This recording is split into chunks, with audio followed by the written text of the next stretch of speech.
just go then straight to the awful montage. Here it is. Chris Cody with a burst of oafish inspiration. All rise. What I'm about is an old school physical mentality. I object. You worry about the steps in place you have to execute to get to the end result. May I approach the bench, Your Honor? We'll punch you in the nose for 60 minutes. We'll play every play like it has a history and a life of its own with a relentless competitive attitude. Bailiff, take him away. Bailiff, That was it. Bailiff, take him away. Go sit in the penalty box. No way! No way! Sort of like on the He edge. tried. That was terrible. What kind of attorney were you? What kind of You get it? It's like he's a judge. Get out of here. Why did you sound like Keanu Reeves from The Devil's Advocate? I want to hear it again. I mean, Such a. You want to hear it again? yes, please. I think I'm good.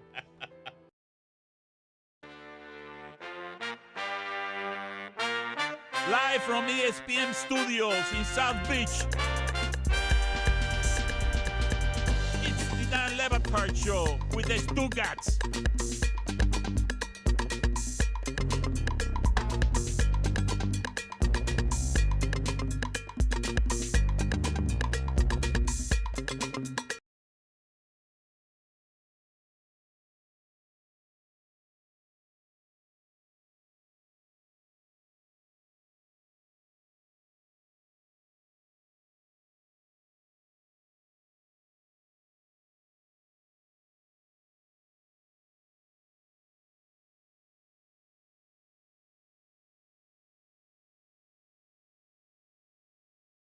To say last year that they exist only to lose all the games that are important. And Michigan State fans got mad at me. And recently, the Cincinnati coach, is it Luke Fickell? Luke Fickell decided, I'm not going to Michigan State. The job I have at Cincinnati is better than the one at Michigan State. And then they went after Mel Tucker of Colorado. And Mel Tucker wrote on Twitter, while I am flattered to be considered for the head coaching job at Michigan State, I am committed to Colorado Buffs football for hashtag the build of our program. It's great athletes, coaches, and supporters. Hashtag unfinished business. Hashtag go Buffs. Hashtag we are relentless. Hashtag culture. Hashtag the build. Mel Tucker's the new coach at Michigan State. Mel Tucker, for all his hashtagginess, Mel Tucker, something happened between all of this hashtagginess and I'm assuming it's money.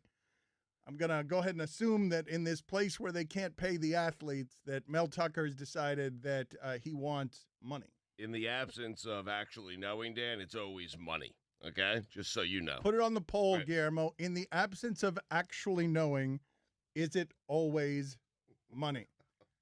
So I wanted to talk about something that Teddy Bridgewater did here, and I will in a moment. But the first thing that I have to do, I'm obligated to do this, is to laugh at the New York Knicks because yesterday was really strange. I look up at First Take yesterday while we're doing the show, and I'm like, who is that person that they're talking to? And then what ends up happening is kind of amazing, even by the standards of the New York Knicks. So there was a brand consultant on for the New York Knicks who was saying things along the lines of, the Toronto Raptors got Drake for this position. The Knicks have gotten me. And it is only the most Knicks thing ever to have a brand management guy on speaking about their brand when he shouldn't be. And then the Knicks have to send out a press release saying, hey, he doesn't speak for our team. They didn't know why he was on there either. Like I'm watching First Take and I'm like, why is this person on television talking about the Knicks? And then the Knicks send out a press release basically saying, look, he's real important to us, but he does not speak on behalf of our personnel. How about comparing yourself to Drake? I mean, that's right at the top of the most Knicks thing ever. The thing that I don't get, how many of you had the same reaction yesterday? I saw you guys befuddled while First Take was on the televisions yesterday at why there was a brand consultant. Like, honest to God, brand consultant for the Knicks, all of those things together should just get you fired. Like that, all of those words together. If you're a brand consultant for the Knicks, You are terrible at your job. You have arrived at a place where you are terrible at your job. At one point, I asked Mike Ryan, who is this person? Why is this person on First Take? Why is First Take taking this person? And why are the Knicks putting this person on First Take? All reasonable questions, none of which I have the answers to. Maybe someone at First Take can explain it to us, because the Knicks are a laughing stock by any definition. The Knicks have been a franchise that we've been laughing at for 2 damn decades. Yeah, but I believe he is new. So this is like no, first but I'm couple just days saying, on the job. I get that he's not responsible for what has been their brand for the last 2 decades. I'm saying if you've climbed to a position in life where you have achieved the pinnacle of brand consultant for the New York Knicks, you are a janitor. And you're bad at your job. And I know this person's not bad at his job, but I'm saying that if I put brand consultant Knicks on anyone's business card, that person immediately becomes bad at what they do for a living. And as a Knicks fan, I will tell you, I realize that he's new, Mike, but it's the same old Knicks. It's the same old Knicks doing stupid things with very little thought and just, sending a guy out there with Stephen A. and Max and just letting him let it fly. Why are we assuming that the Knicks knew about this? It's very within the realm of possibility that this caught the Knicks by surprise. But Mike, that Steve Stout was talking about players that he would have influence in signing when he has 0 personnel power. How terrible are you at brand consulting, though, if you don't know that that's not the way to do it? If you're first, really, because we're all talking about the Knicks. Okay, we're not talking about them being competent, though. No such thing as bad press.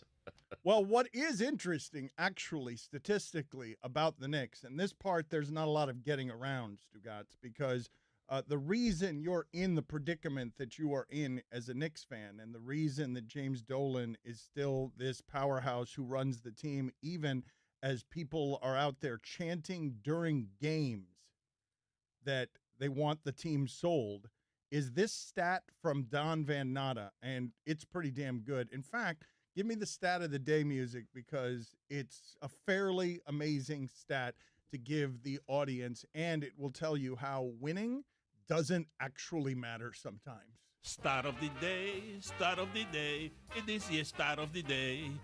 Start of the day, start of the day. It is the start of the day. Start of the day, start of the day. It is the start of the day. Start of the day, start of the day. It is the start of the day.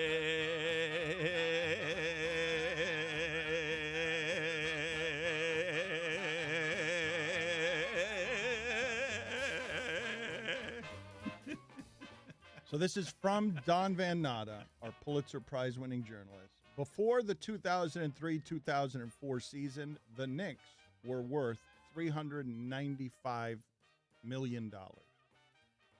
Since then, they've gone 524 and 718. Not good. So they've lost almost 200 more games than they've won. The team's value is the highest value in the NBA, $4.2 billion. Why would the owner care? I mean, he's out there with the straight shots making terrible music as his brand consultant that he doesn't know is on the air is sitting there making them. The first act of the brand consultant is to announce to us that he's Drake, and the first act of the Knicks is to say, hey, that guy doesn't speak for us in a press release. Yeah, his first act was to embarrass the brand. Right? Like that. How perfect is that? How perfectly Knicks is that the first act of the new brand consultant up there talking about cleaning up the culture is to make them put out a press release that embarrasses everyone. And it's the first time we've talked about the Knicks in how many years, and it's never for anything good. He's the Stugotz of brand managers. It's pretty awful, right? We can agree that in terms of funny, it's hard to get in real life. Like that's the stuff you write in fiction. That's the stuff you write to, get jokes on Seinfeld about George's relationship with Steinbrenner. You can't write funnier than that.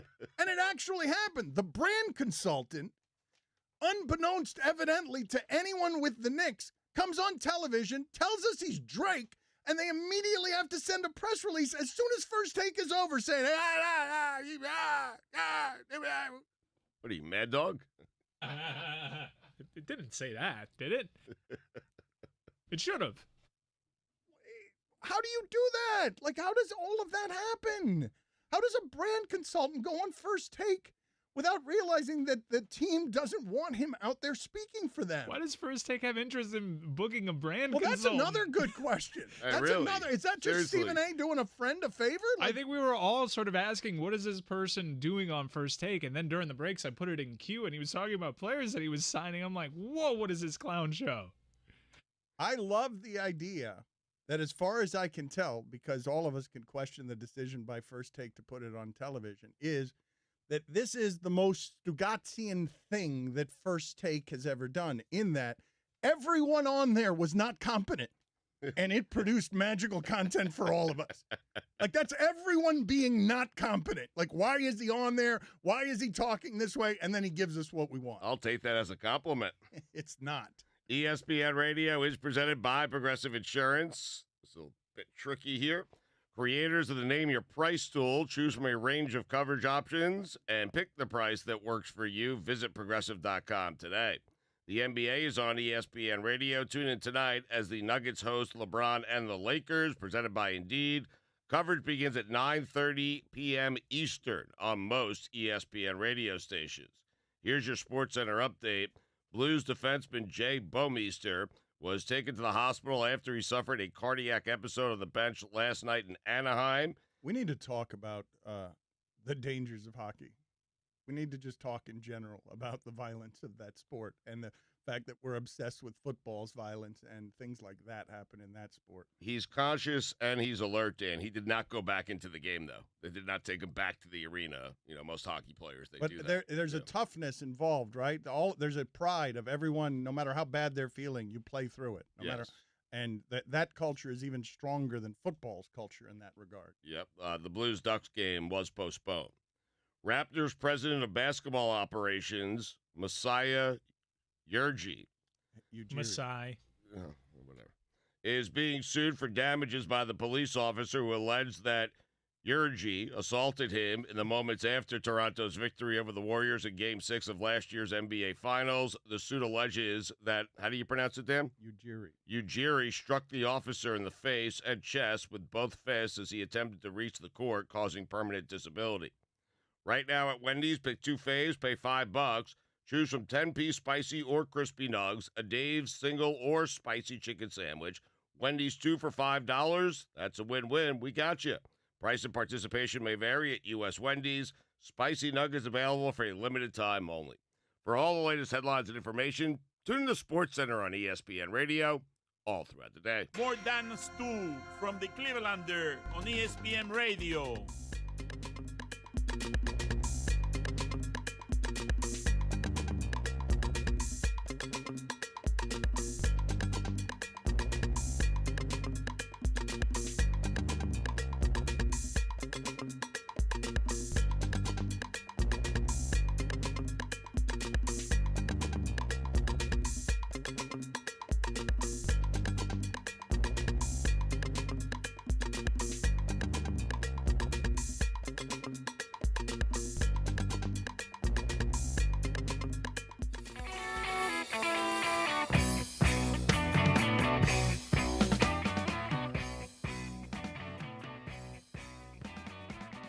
Download the Vivid Seats app and enter promo code ESPN25 at checkout to get 10% off your next order. Don't buy just any seat, get a Vivid seat. Golic and Wingo will be live this Friday from Chicago for the NBA All-Star Game, brought to you by Marathon. No matter where your travels take you, Marathon can improve your engine performance with quality top-tier gasoline. Marathon, fueling the American spirit. Yesterday on the show, the mighty Stugotz said, and he wanted to plant his flag in a place where no one is planting their flag, which is, I'm not sure about Zion. I don't like that he's a little thick, not with 2 C's. I don't like that he's pudgy, Stugotz said. I'm not sure about him. He's got a white thing on his leg. The criticism was really flimsy, but Stugotz wanted to stake out the position of, I'm the first one here to question all things Zion, even though he didn't have a lot of factual backing behind anything that he was saying. No. Said he was sloppy. Yep. I rarely do. And today, that was yesterday. Today is today. Today, I would like to announce that Zion is going to be the greatest basketball player we've ever seen. I mean, did you see that guy last night? Incredible. The Pelicans were down. They were down to the Blazers. Zion brings them back. Was I wrong yesterday? But today, I am right. Zion is going to be special. One of the all-time greats. How about that? So this stat, generational player. So this stat from Andrew Lopez, Zion had more points than minutes for the second time last night. And this from Elias Sports. Since the shot clock era began in 1954, or as Stugotz likes to say, 54-55, the only other player to do that twice within his first 10 NBA games among guys to play 15-plus minutes in both games, Michael Jordan. Oh, MJ.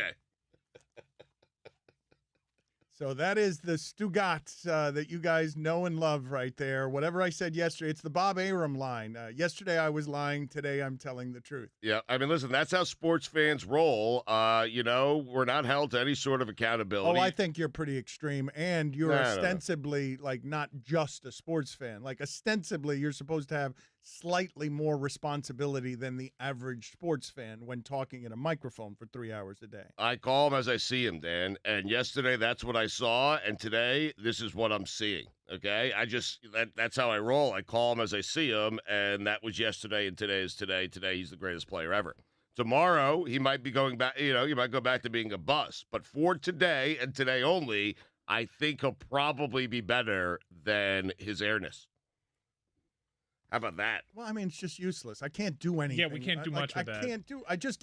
And you hit it with a how about that at the end, as if you were saying something like, okay, so you've covered the spectrum. You've both doubted him and said he's going to be the best player ever. Like, I don't have anywhere conversationally where I can go with that other than to just get annoyed with the fact that you keep repeating the same thing for 4 minutes. We've established nothing that you said matters. Okay, good. I disagree. I feel like Stugotz is giving you plenty of talking points because today you can dispute whether or not he's going to be the greatest one ever. Yeah. Now, if that's always his case, that you're going to run out of energy doing that after like 2 or 3 days. But if tomorrow he's the worst ever again, that's a whole nother conversation. Every day is a new conversation, Dan. Every day. Daily show, every day. That's not really how it works, though, in terms of anything in the way of consistency. Oh, who cares about that? Don't you say all the time, this is the first time someone's hearing this? Every day, 15 minutes. We're doing 15-minute bits. That doesn't matter. Consistency, who remembers? New listener every 15 minutes, right? Well, that's the way you climb to the top, Billy. Yeah. That's the way you do it. I think you should follow Stugotz's path, see where it leads you. It's led me to a very big house. I think other people should follow that path and see how it works out for them at the worldwide leader and beyond. I think more people should do it so Stugotz has some competition as the national court jester. I think where it's PFT commenter, right? Where are the competitors for Stugotz's throne? It's ripe for the taking. He's in rerun. No, but PFT's smart, layered. Stugotz is genuinely an imbecile. Thank you. Pay that man his money. There are no challengers, Dan. There are no. Yours is a dynasty that will never be dethroned. You will continue to play the hits for the rest of time without anybody coming for your stuff. Quite honestly, the closest comp is Skip Bayless. When you least expected it, and at the worst possible time, your car experiences problems. Let the people at Advance Auto Parts be your saviors in this regard. Tell them, Stugotz. I love stats. I get goosebumps just thinking about QBRs and true shooting percentages. But one stat you need to know. I don't feel like that's true. Not that it matters, but you keep reading that and saying that, and it's not in any way true about you. Can we change that copy? I mean, the true shooting percentage, you're probably right. QBR or something. I mean, I don't know what it means. Just change the copy to, you know me, I love rings with a Z at the end. But one stat you need to know is your car battery's charge. Advance Auto Parts will test your battery for free, and if it's low, they'll install a new one. They'll do that for you with purchase. And you can save 20% when you buy online by entering the code DAN20. Then you can get back to poring over every stat from your favorite sport. Think ahead. Think Advance. Only at Advance Auto Parts. We have ridden Stugotz's incompetence to world domination. had some very funny responses Yes. over the years, but none funnier than who's the shortstop to the New York Yankees. I know this one. Eric Jeter. So So close you were. yes, so close. Name a Golden State Warrior. First name, and I know it's absolutely not, is Larry Bird. I'm saying it with the caveat that I know.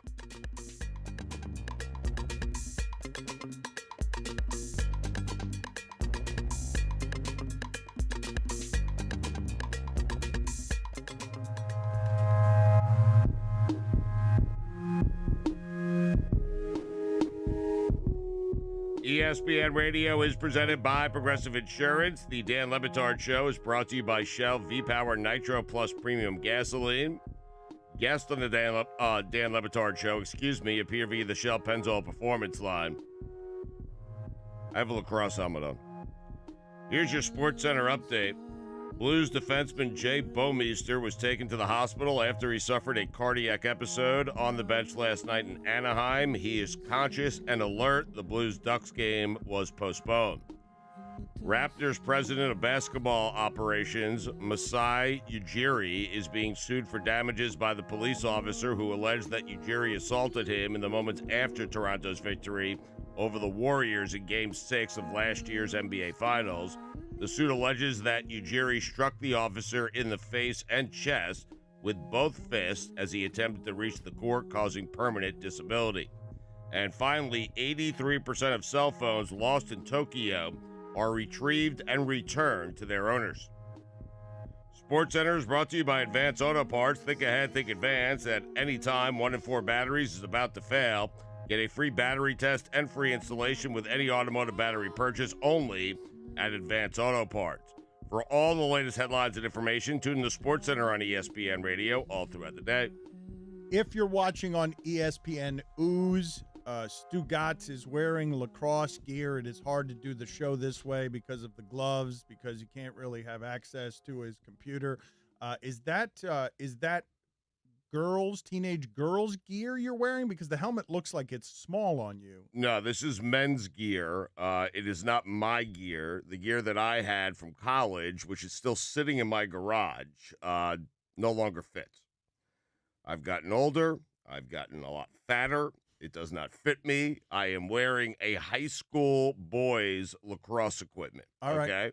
So the girls' game is completely different. They do not have the gloves that I'm wearing right now. They don't have these arm pads. They don't have the helmet. And the deal that I made was to dress up as a men's lacrosse player. Okay, so my brother's going to come in here at 11 o'clock Eastern and paint Stugotz and do sort of a live painting about everything that's happening around here. Mike, can you tell me, what do we plan to do with that painting? Is that something that we can sell and then give the money to the Jimmy V Foundation, or what is it that we can do there? I was going to hang it in my house. And then sell it on eBay? Like, is that something that we have the capabilities of doing in order? And I don't even know what the radio laws are on this stuff. No. You should always talk to me like during the breaks I'm about talking these to you things. now about it. No. In fact, I think the idea that we spoke about with your brother is he gets to give that painting away, and he does the entire giveaway because we can't do that on ESPN. Okay. Is he giving it away, or is he? I mean, I'm sure his web team can have like a registration for it and everything. I want to go over something with you here, Stugotz. J.A. Adonde, who used to do a great job writing about sports and then went into the scholarly professor's world, he is objecting to something that A.J. Hinch said in a recent interview with the MLB Network, in which, among other things, he was saying there was a reluctance of anyone in uniform to challenge Carlos Beltrans because it spoke to the power of the accomplished veteran in the sport's political pecking order. And one of the things that J.A. Adonde says is, quote, it also spoke to the weakness of the clubhouse culture from the manager on down. If they let a guy at the end of his career who just got to town take control of things, J.A. Adonde says he's not buying that spin. What do you make of that particular tension? I do find it very very interesting that A.J. Hinch appears to be the one guy who knew about it, who did not want it around his clubhouse. He is the leader of that clubhouse and did nothing about it, did nothing to stop it. And I agree with J.A. Adonde. Like, you're the manager. You're in charge. I don't care how good Carlos Beltrans has been. I don't care how many years he's been in the major leagues. If you want that to go away and you're the manager of the Astros, you simply tell Carlos Beltran, knock it off right now or you're gone. I mean, that's it, right? It should be that simple. I don't agree with you or Really? J.A. at all, and I'll tell you why I don't agree. It's because you guys don't seem to understand how much more respected someone like Carlos Beltran would be in a clubhouse than the manager of the Astros. I understand that the Astros manager has the power, but if you don't understand the clubhouse dynamic of what it is that's going on every day in there, let me explain it to you through the words of Theo Epstein, right? Theo Epstein has a resume unlike anyone in the history of leadership. And he was talking about Joe Madden, because Joe Madden got to spring training and said that the front office's desire to, quote, control more of what was occurring in just about everything was one of the reasons that he no longer exists as the manager in Chicago. And these are Theo Epstein's words. I'm going to take the high road here, and that's easy for me to do because I love Joe and I value our friendship, and I've got nothing but respect and appreciation for what he brought to the Cubs. Nobody on the planet could have done what he did those first couple of years, changing the whole mindset, raising expectations, getting players, especially the young guys, to be themselves and be comfortable and thrive. I guess I'll just say that this is my 29th season in Major League Baseball, 18th running a team, and I can guarantee you that I've never wanted to get involved in running the clubhouse. I've never wanted to infringe on a manager's authority. I've never told a manager that he had to hire or fire a coach. I guess with one exception, due to some off-field issues, I had to get involved. I'm a firm believer that it's the manager who has to help define the culture around the major league team. The manager has to be a leader of the clubhouse. The manager has to set expectations and hold players accountable to certain basic organizational standards for preparation and for their work and for their behavior. Teams run best when that's from the manager, the coaching staff, and the players, and not from the front office. I think in my 18 years, there's only been 2 instances where I felt like those basic organizational standards for work, preparation, and behavior were not getting met, and that I had to get involved, give feedback, and remind about expectation. But it doesn't work well that way. It works best when it's the manager with a clear voice, coaching staff supporting him, and veteran players running the clubhouse. Now, what you said, he's supporting about the manager's job to do it. But that last part, the veteran players running the clubhouse, a lot of times in baseball, the manager doesn't have, if he has not played baseball, Right. if he has not had major league success, he does not have the respect in his own clubhouse that any veteran getting there who has had success will have. Not even if you're Joe Madden, and especially not if you're A.J. Hinch. But he's still the manager. He's still the guy that the team put in charge of that clubhouse. And if he wants something to stop, all he should have to say simply is, hey, guys, knock this off. Seriously. I understand, but it becomes you're saying that it as if it's simple when what you have is a bunch of guys trying to get an advantage, which is like their lifeblood. It fills their bank accounts and feeds their families. Right. The trying to get an advantage in that sport, and they're being led by somebody whose credentials that they respect,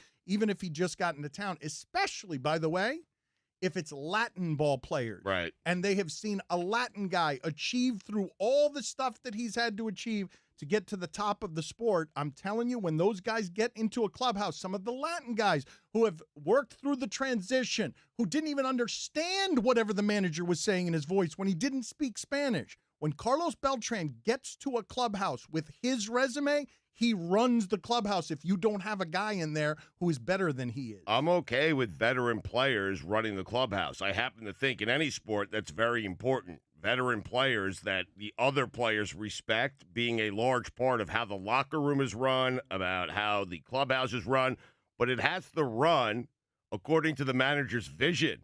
Those players need to back up what the manager wants out of the clubhouse. And once they don't, the manager has to step in and the players should stop. As long as those veteran players are aligned with the manager, then I'm okay with all of it. But what if they're not? But what if they're not? That's tricky. Well, no, but this is why I'm saying you've got somebody who has look, manager in baseball is a position. I don't know why we've made it something more than that.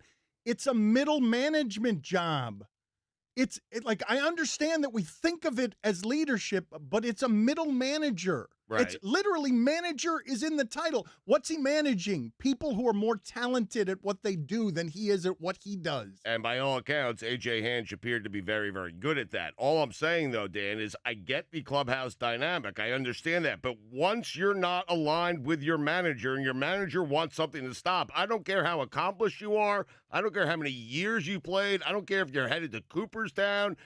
The manager's in charge, Dan. I know, Stugotz, but he controls the thing that the players covet most. What I'm telling how much you're going to play? What I'm telling you is if the veteran player who is great and credentialed runs up against it with his manager, a lot of times, especially in this instance where you're looking for gained advantages, the players are going to side with the veteran, not with the manager. I understand and then that. you lose the clubhouse. Well, you do lose the clubhouse, but everyone else would side with the manager, meaning if the manager says, hey, cameras, outfield, get them down.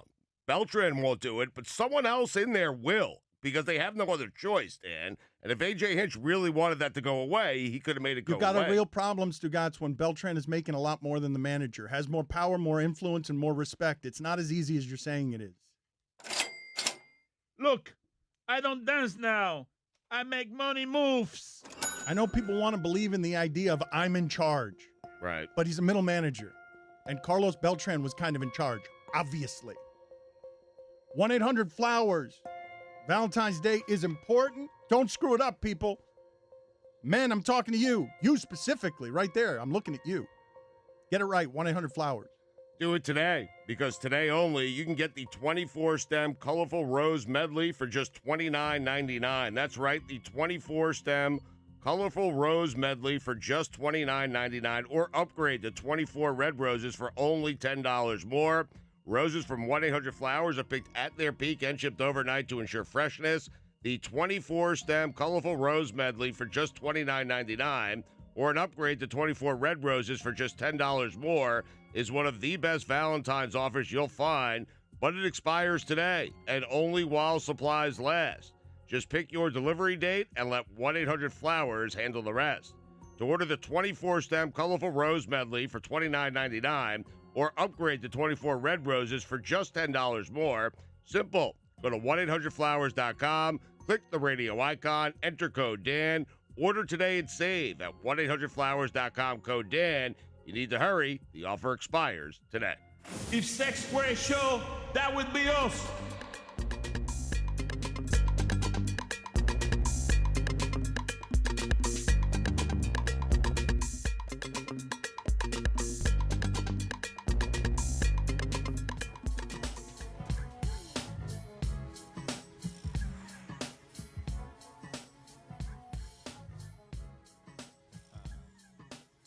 If you missed any of our interviews, check them out on demand in the Dan Le Batard podcast, brought to you by the Capital One Venture Card. When you earn unlimited double miles on every purchase, your next trip is closer than you think. Capital One, what's in your wallet? All guests on the Dan Le Batard show appear via the Shell Pennzoil Performance Line. You saw that yesterday, Taysom Hill of the Saints, he was the best player, the best athlete, it seemed like, on the field when the Saints and the Vikings were playing in the playoffs, said at the age of 30, I'm a franchise quarterback. I want to play quarterback in this league before I'm done. And Mike Westhoff, the special teams coach for the Saints, says that he could do all the stuff Lamar Jackson can do, and he throws better. But they have Drew Brees, Teddy Bridgewater, and Hill, and Teddy Bridgewater is younger than Taysom Hill. Teddy Bridgewater was undefeated this year. Teddy Bridgewater would fit pretty perfectly with the Patriots if Tom Brady ends up leaving. The Patriots going to be just fine, by the way, if Tom Brady does leave. There's enough quarterback options. In fact, I'm intrigued to see if Belichick can get it done with any of the other options. Quietly, Teddy Bridgewater made one of the most interesting selfless decisions that I've seen made in sports, where he really valued winning above all else. He could have had the Dolphin job.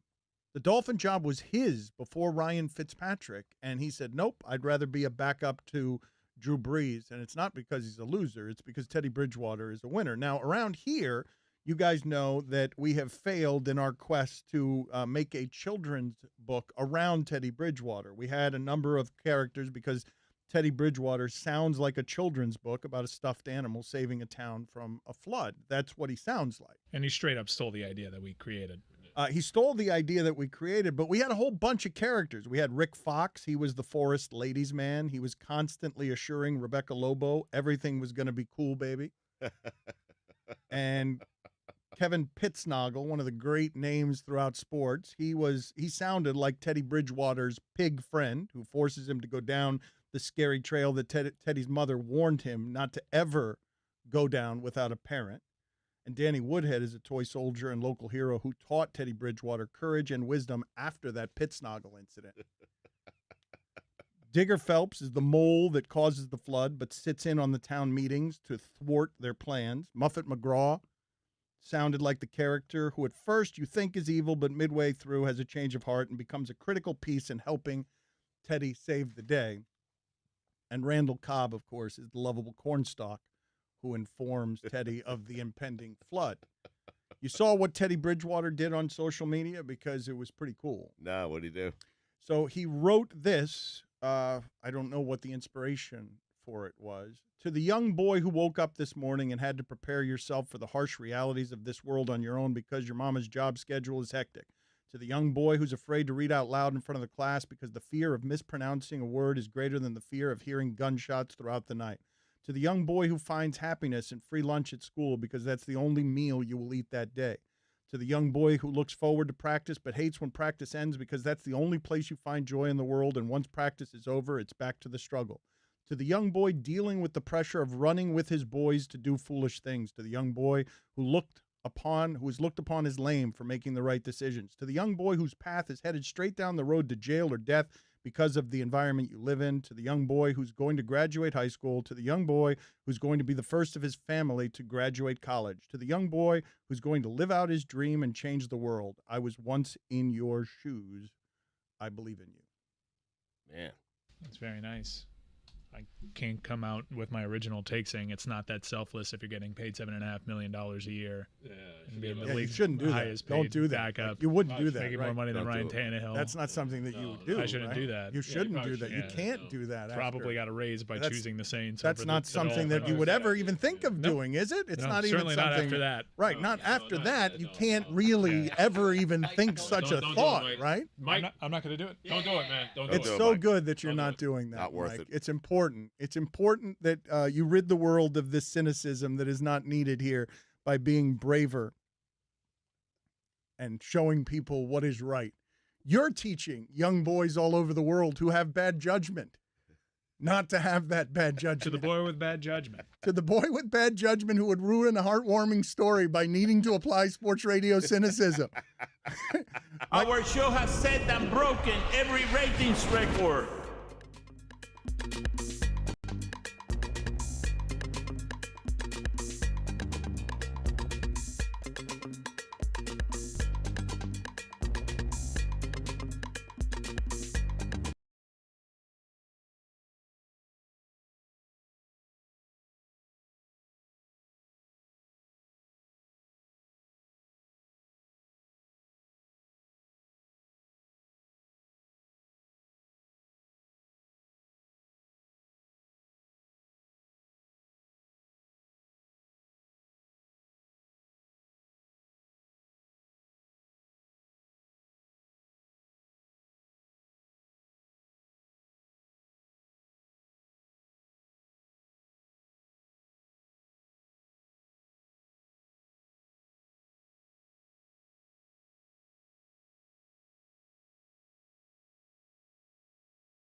Earl Weaver and Al Bumry and Eddie Murray. Mike Boddicker, blast from the past for you, right? I just flex my Oriole muscle for no particular reason. You do that, Yeah. and that's your wheelhouse, 80s and 90s baseball. But is it the same never Renicky? played for the It's Orioles. not the same Renicky. He played for the Dodgers, Mariners, Padres, Giants, Phillies, and Reds. Was it Gary Renicky? I don't recognize any of the names that you're saying. There's a Renicky that played for the Orioles in the 80s. I feel like there was. I mean, he sounds pretty But it sure. doesn't sound like it's this Renicky. It was Gary. It was Gary? Okay, thank you. I was starting to think my childhood was a lie. Apologies to Stugotz. This Renicky managed the Brewers. Are they related? Stugotz was right. I don't know. Holy Stugotz was right. They are.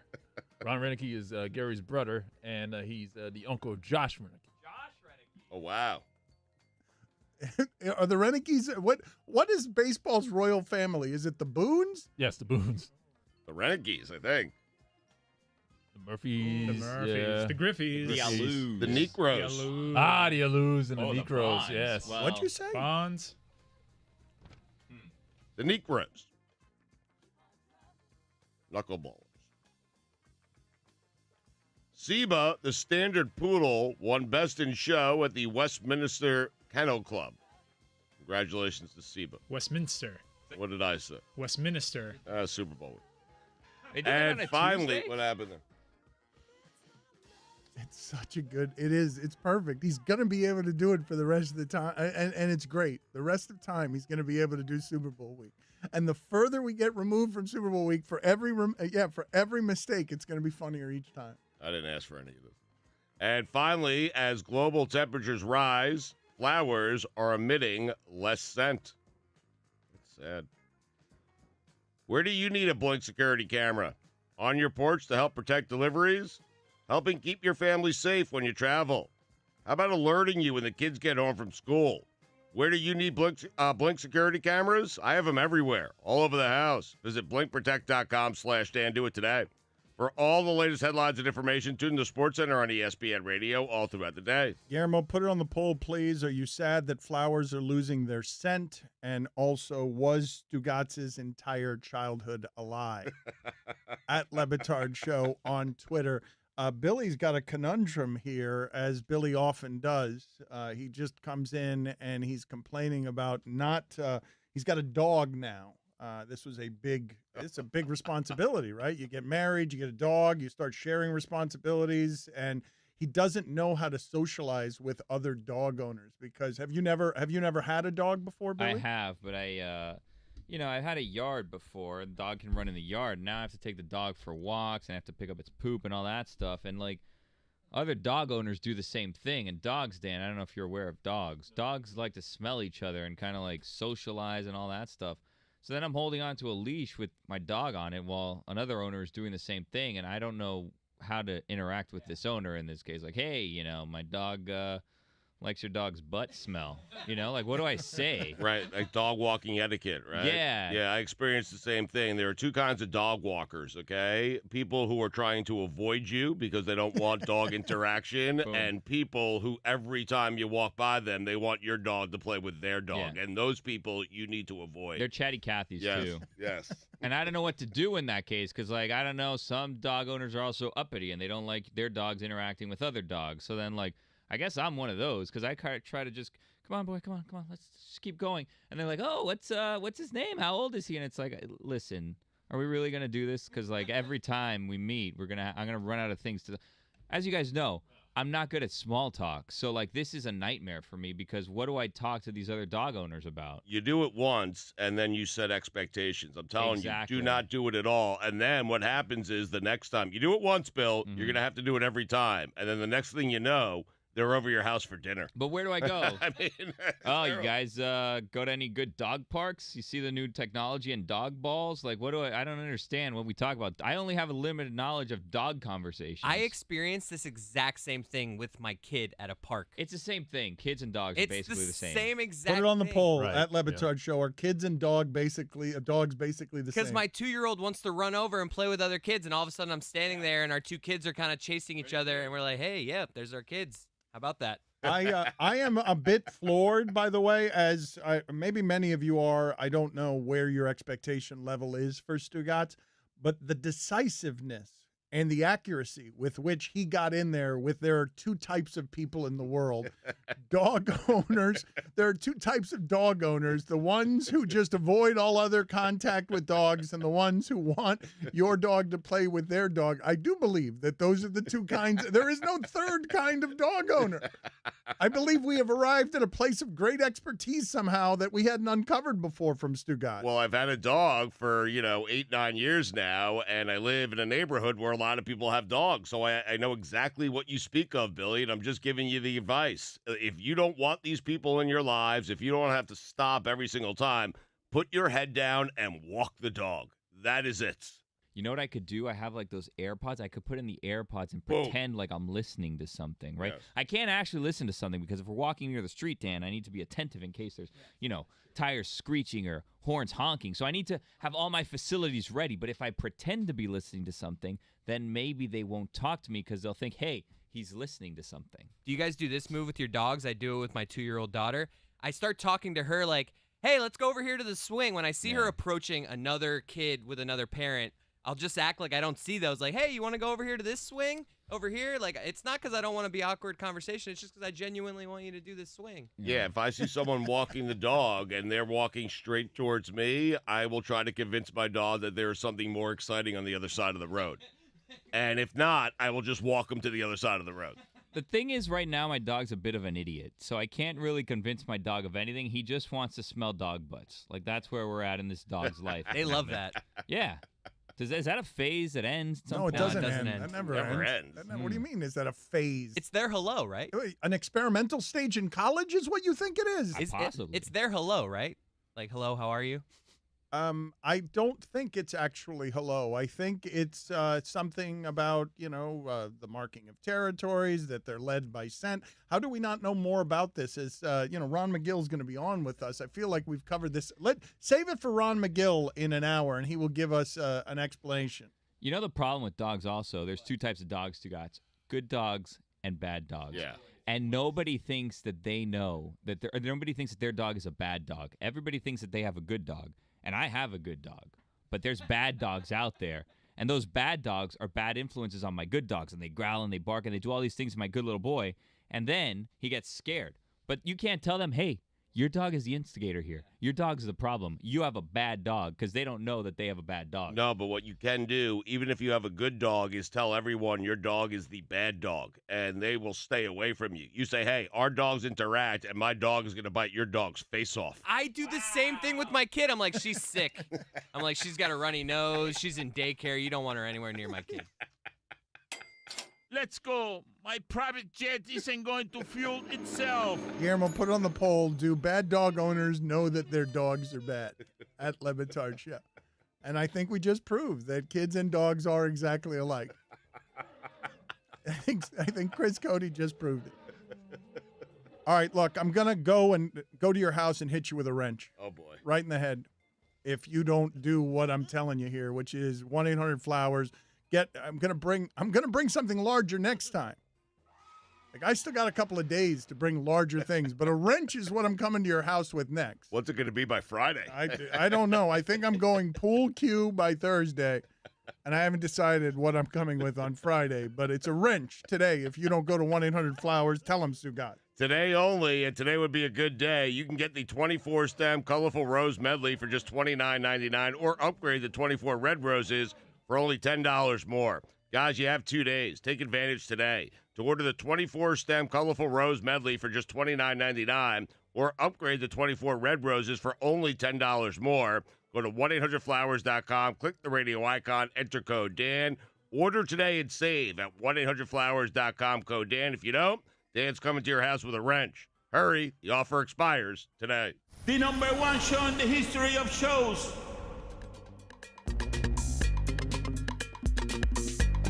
You name a professional football coach, a single one currently coaching, not Don Shula, because you saw him on 7-Eleven cups when I was growing up. Current football coach. Peter Jackson? the guy's That's name? a that did- totally did- made-up name. I believe he directed Lord of the Rings. Not Jackson, the guy that used to Phil Jackson. Are Did you he thinking- move to football? I thought maybe he moved to. He used to do the Bulls. All right, very good. Phil Lebo.com is Jackson. where you go. Phil Jackson. That's right.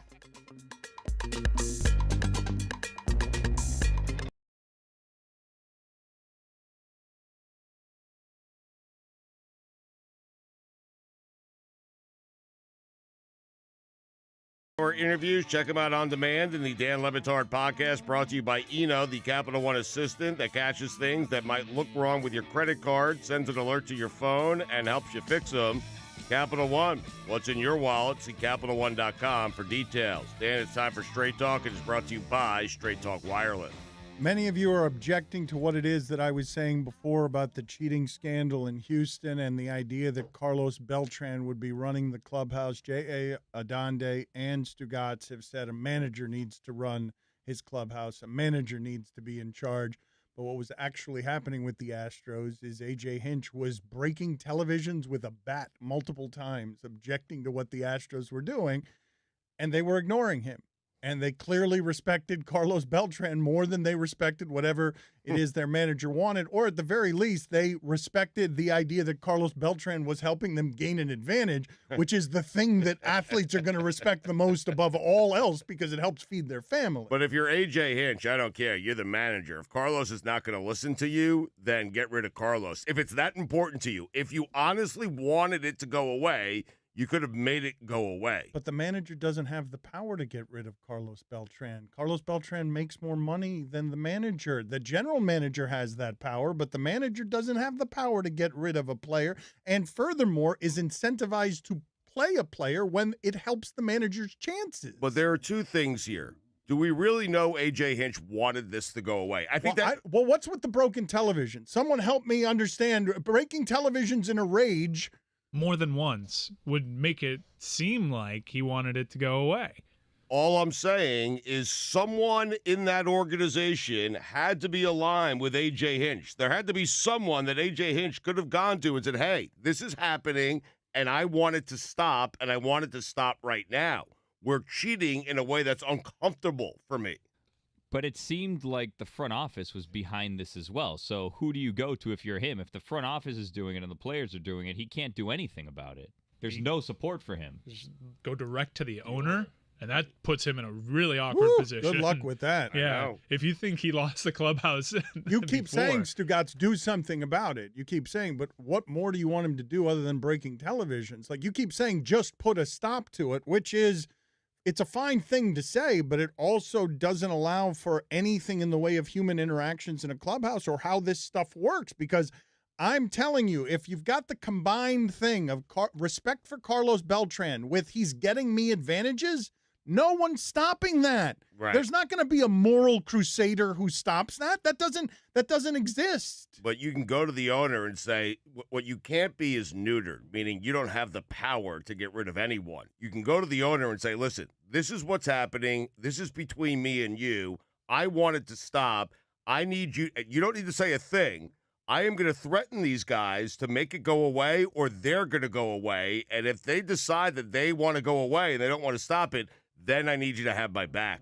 I need you to have my back. Stugotz, but winning is the thing they're all chasing, and they were winning. And their home splits are amazing in terms of how much of an advantage this seemed to provide. And that's the governor. Like, again, I'm tired of making this argument because I will consistently fail. You guys want to believe in the idea of leadership, and you want to believe in the idea of morals as sports is polluted with cheaters who are trying to get an advantage. And sometimes they fall on the right side of that line, and very often they don't fall on the right side of that line because there is no greater governor than how do I get my money?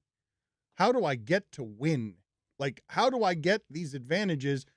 You're underestimating the amount of work these guys pour into getting better at their craft. And if I give any of them steroids, any kind of elixir, if I give them anything that makes them better at what they do, whether it's in the shadows, on the black market, how do I get to the place that offers me more success? It's not just them.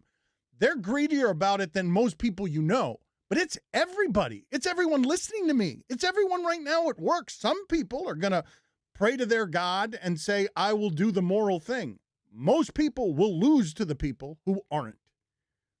Most people will end up losing to the people who will do whatever it takes to win. And I think, just like with steroids, Stugotz, Right. if we go back to the Astros and ask them, what do you think their answer is? Was it worth it? Now as you're soaked in shame and everybody's wondering about you and you've got to go into a season here, pitchers and catchers report, and you are sitting here and you've got to explain yourself. How many of them are saying, man, I really regret that I did that? Not many, if any. Any? They got rings. Any? I mean, you've heard some regret, right, from some people, I guess. I mean, it's public regret for getting caught. I'm not sure it's public regret for doing it. They got a pretty sweet deal, too, the Astros Oh, my God, players. the sweetest. Yeah, and also, Fires is the one that gets hit with snitch, but the Astros players were granted immunity. So not only were they cheating, but they were tattletales, too. They were snitching on themselves. And they got away with it without any sort of suspension because the current collective bargaining agreement says you can't really punish us for this. It was great. I got a magazine in the mail yesterday. Is it East Bay? Is that the yeah. Oh man, East Bay. When the new East Bay, if you're of a certain age, getting the new East Bay catalog every month was a big deal. Oh yeah. This The month's shoes and the cover is jerseys, Alex yeah. Bregman. Alex Bregman. Wow. And it's titled "Always Earned, Never Given." Bregman. This guy. Speaking of magazine covers, I've never heard of this interview magazine, but evidently Sandra Bullock is interviewing Jennifer Aniston in the latest one. And man, oh man, it's been a good few weeks here for women over 50 because Jennifer Aniston, just like Brad Pitt, you're watching it the other day and you're saying to yourself, how is this person the same age as Art Carney when he won an Oscar? Because look at how Art Carney looks at 56 and look at how Brad Pitt looks at 56. Jennifer Aniston at 51, celebrating all things Aniston, looks as good as ever on a magazine cover and is selling you hot at 51, the same way J-Lo did, the same way Shakira did at 43. I have to get to some of these letters. I think I might have been fooled by the internet, Mike. I've got to get to some of these things that were said about the halftime show by people who don't like pulsating sensuality with their sport, because I clipped a couple of them. They're unbelievably funny. If they're real, they seem to me to be satire. I don't believe that it's not spoof. I don't trust myself. Let Mike look at him first, please. Yes, I will. Time to justify our unreasonable salaries. That was Straight Talk, brought to you by Straight Talk Wireless. Everything for less, only at Walmart. My brother is in here. Stugotz is dressed as a lacrosse player. It smells really bad. Oh. He's been complaining about how bad that uniform smells. You can check out my brother's work at leboart.com, and we'll give you some information coming up on how it is that you could win what it is that he's painting. We'll give you that information in a bit. I didn't need help on the smelling badly front, yet somehow I smell worse than I've ever smelled. I mean, it smells pretty bad over here. You take off the helmet, and it smells like sweat and regret. 1-800-FLOWERS. Again, 2 wrenches.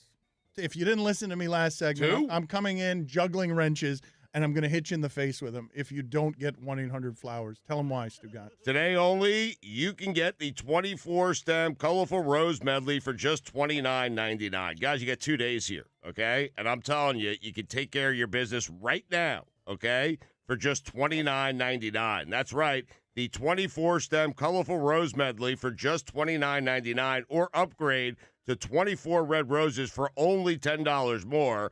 Roses from 1-800-Flowers are picked at their peak and shipped overnight to ensure freshness. The 24-stem colorful rose medley for just $29.99, or an upgrade to 24 red roses for just $10 more is one of the best Valentine's offers you'll find, but it expires today and only while supplies last. Pick your delivery date and let 1-800-Flowers handle the rest. To order the 24-stem colorful rose medley for just $29.99, or upgrade to 24 red roses for just $10 more. Simple. Go to 1-800-Flowers.com, click the radio icon, enter code Dan. Order today and save at 1-800-Flowers.com, code Dan. You need to hurry. The offer expires today. Dan and Stu are the most famous.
are divided on any number of things, and especially sports, where people can't agree on next to anything. That the thing that unites us above all other things is 1990s baseball. We have agreed about this. However, I think, Stugotz, you went too old with your Renicky talk and 80s Orioles muscles flexing, because I don't believe it caught on in any way. You didn't delight anybody talking about, what was it, Mike Boddicker? Mike Boddicker. I mean, you had Eddie Murray. You had Cal Ripken Jr. You had the Renickys. I mean, you mentioned Al Bunbury.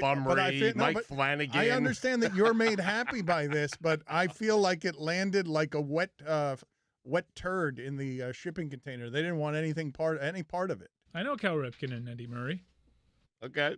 But it didn't go anywhere conversationally. He was all delighted. I'm expecting the delight that usually comes with discussing 90s baseball. Earl Reaver was the manager that. Yes, he was. Yeah, that just makes me smile. Yeah, but this isn't mainly 90s baseball. This is 80s baseball. I was a little tyke. And let me tell you something about Earl Weaver, and I think they won the World Series back in 1981. If there was a cheating scandal going on in Earl Weaver's clubhouse, I don't care if you were Cal Ripken, Al Bunbury, or the last player on the bench. If Weaver wanted it to end, it ended. Put it on the poll, please, at Lebotard Show. If there was a cheating scandal in Earl Weaver's clubhouse, I don't care if you were Al Bunbury or Cal Ripken Jr., would it have ended if Earl Weaver wanted it to end? Just like that.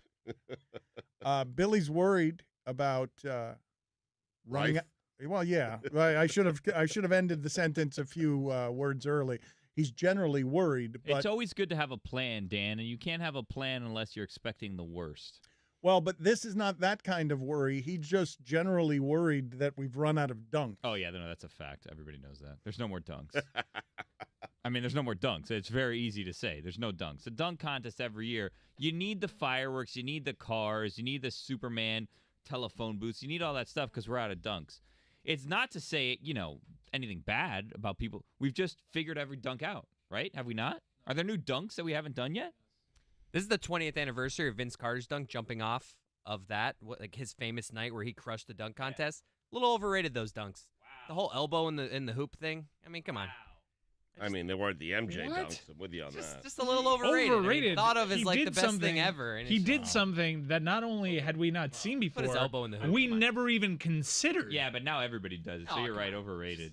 Well, Tony, what happened there? You came flying into the picture I'm there disgusted, Dan. I'm disgusted. As the only person in this room that has actually dunked a basketball, I feel offended. Okay. I dunked one. You dunked one? Yeah, when I was doing spring football. Just go back to the corner. Yeah, when I have not dunked. I was doing That's what I meant. Chris Cody hasn't dunked before, and for him to say that I'm putting an elbow into the hoop is not impressive. Do you understand how much it takes to jump up with the speed of flying in the air, put your arm in the hoop and not have it rip off? Overrated. As someone that is also dunked, a mascot does it every game. I mean, it's not that hard. The use of a trampoline. They use trampoline.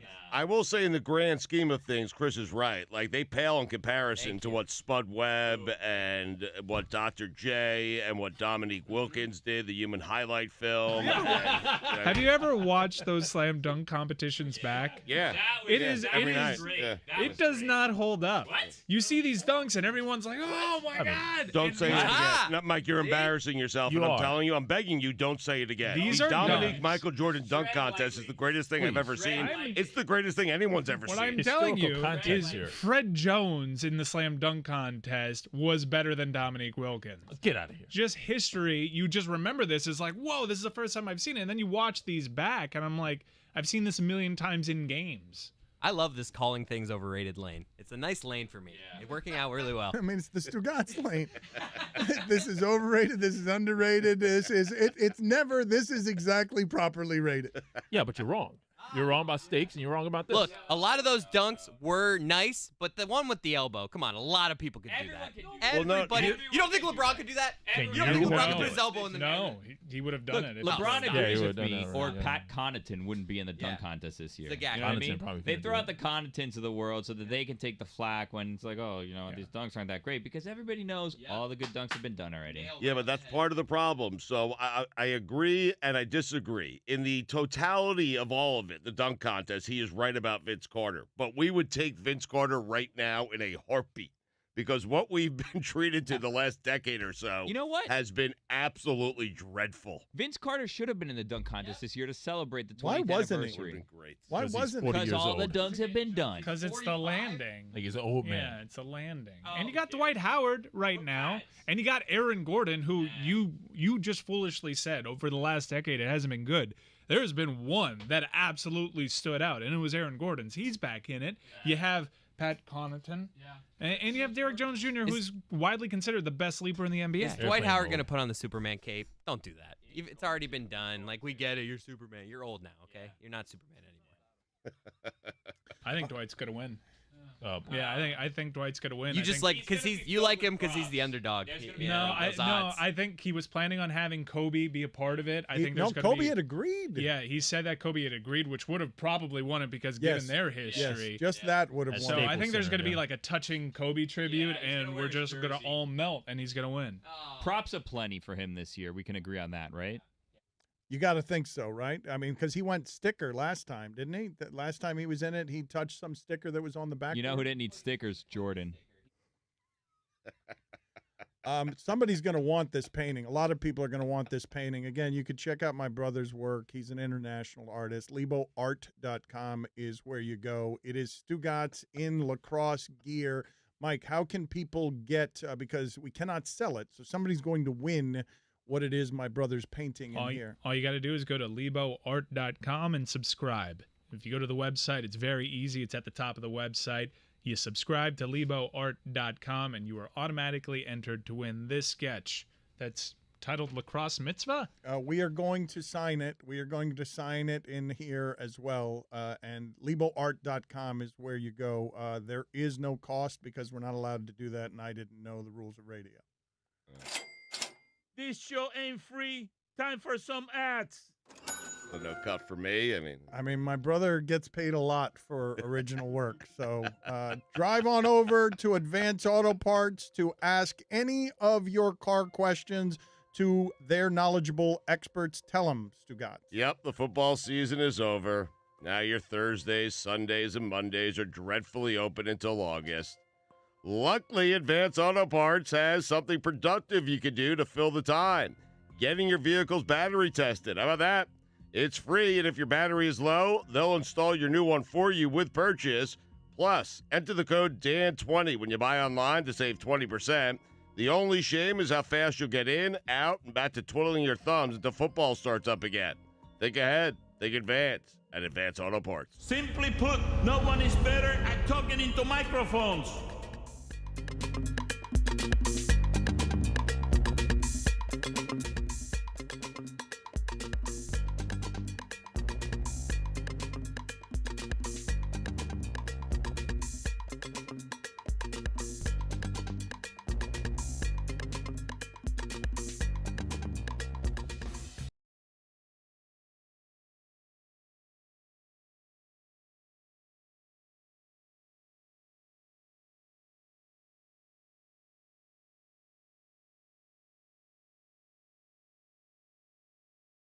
College basketball season is here.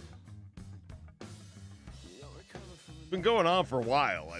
Hey, that's what the copy is. Sorry, I don't know what to tell you. And that means the Wendy's Wooden Watch has begun. Go to ESPN.com and search Wooden Watch for the list of the Wooden Award late season top 20 nominees to watch as this season rolls on. Keep an eye out for Marquette guard Marcus Howard. The senior was a Wooden Award All-American last season. This season, he's averaging 27 points per game, shooting 41% from the field and 39% from three. The Wooden Watch is brought to you by Wendy's, proud sponsor of the 2020 John R. Wooden Men's and Women's Player of the Year. The question my parents most often get is about how it is that we were raised that allowed us to pursue, my brother and I, these arts that are difficult to succeed in. My brother's more talented than I am, and we don't know anything really about what the other person does. My brother doesn't know anything about sports. I know very little about art, but my parents, Cuban exiles, both, the greatest gift they gave us was the freedom to be able to pursue the creating of things, and the safety net is art doesn't come with a lot of employers. What I do in terms of writing has had employers. This is more difficult to have success at. Do you guys simply not talk much? Is that why you don't understand? We each talk about other's other work? things. Oh, okay. When you first started, I have no question that what Dave is doing is harder than what you're doing. But as journalism dwindles and dies, what's harder? What's the harder path? They don't talk. Look at me and tell me if you have heard the phrase "starving journalists," because I understand what you're saying, but starving artist is something that it's just really hard. It doesn't come with a lot of employers or health benefits, but we test my brother's lack of sports knowledge all the time around here, and we do so with the crappy imaging of this. It is now time to chat with my favorite, more talented son, Lebo. Aside from being a world-famous artist, check it out at LeboArt.com. He has also never willingly attended a sporting event. Let's test Lebo's sports knowledge. Again, LeboArt.com is where you go, and we have some questions here for Lebo. He knows very little.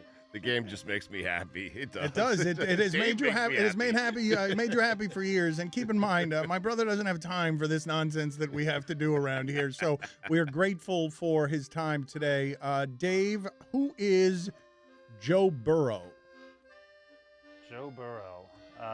With the preface of that I know very little, I guess that's doesn't have much expectation to it. Joe Burrow is a professional football coach. Good guess. Yeah. Actually, an amateur football player. But close. In the realm. It seems like it's like to be a professional. It's a football bit coach. of a moral victory for Lebo. Good coach's name, though. Joe Burrow. It is. Yes. It is a good name. What is the name of the NBA team in Milwaukee? The Brewers. I mean, close, right? I mean, Brew close. Crew. It's a two-half I mean, points. he had something. He had something there. Can you name an SEC football team? An SEC. I can't. An SEC football team. The Cobras. He looked at me like, Good "What is guess. the A SEC?" good guess. The Auburn Cobras. The Cobras is a good guess. War Cobras. What sport does Ed Orgeron coach? Hockey. Very aggressive and confident. French. It's a French name. It's a French name. It's a good guess. It's a good reason for the guess. Yeah, he's with the Nordiques. What team does LeBron James play for? Cleveland. You're stacking up the partial points. Yes, For the good man that knows guess. nothing. Partial points. For the man that knows nothing. Give any last name of an athlete who has the first name of Cam. I know this one actually. You guys, Newton. Oh, yeah. Thank you. The Oakland Raiders are moving to which U.S. city? Oakland Raiders are moving to Las Vegas. Hot streak. Hot streak out of nowhere. That was a blind guess. Was it really? Yeah, it was Really? a blind guess. A blind guess. I was hoping you'd say Tucson. There you go. What is the name of the Steelers quarterback who is nicknamed Big Ben? That one I can't even venture a guess. The nickname. Hold on. Nickname the Bear. No, his nickname is No, his Big Ben. nickname is Big Ben. Yeah. Another good guess. Oh, what is his the real clock, name? Big Ben the clock. Eli Manning just retired after a borderline Hall of Fame career in what sport or for what team? This football. He was a Okay. quarterback. All right. For? Do you have a Oh, guess? jeez. Team, yeah, The Vikings. Okay. I mean, that is another football team. It is. In basketball, how many players can be on the court for a single team at any given time? 8. No, is that? You think the Sixers have a spacing problem now? 8 players on the court. How many is it? It is 5 players. All right. LeboArt.com is where you go. I mean, surprisingly well, though. If there were only an arts radio show where he can attest my obvious art lack of knowledge, I would be just as embarrassed there. Sign up for the newsletter, LeboArt.com, for a chance to win this lacrosse mitzvah painting that my brother's doing here on ESPN Ooze. Ron Magill joins us next. This show is bigger than Elvis.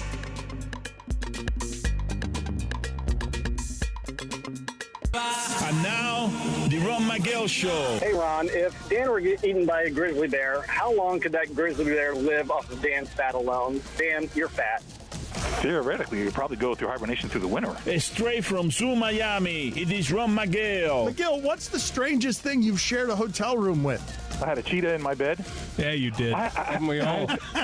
Here is Ron Magill, Stugotz, and Dan Batard on ESPN Radio. ESPN Radio is presented by Progressive Insurance. Ron Magill going to join us in just a second here on the Shell Pennzoil Performance Line. Takes your phone call, 786-456-4837. Here's your SportsCenter update. The Jaguars have hired Ben McAdoo to be their quarterbacks coach. Yes! Welcome back. What happened, Chris? Quarterbacks coach, a little disappointing. He's back in the league. He's back in the game. I mean, he saw the Eli stuff before anyone else did. Yes, he did. Forbes is listing the average value of NBA franchises above $2 billion for the first time, a figure that has grown nearly 600% in the past decade. The average NBA franchise is now valued at slightly more than $2.1 billion, with Forbes saying the Knicks, worth $4.6 billion, are ranked atop the league list and grew by 15% over the previous year. And finally, elephants can detect rain 150 miles away.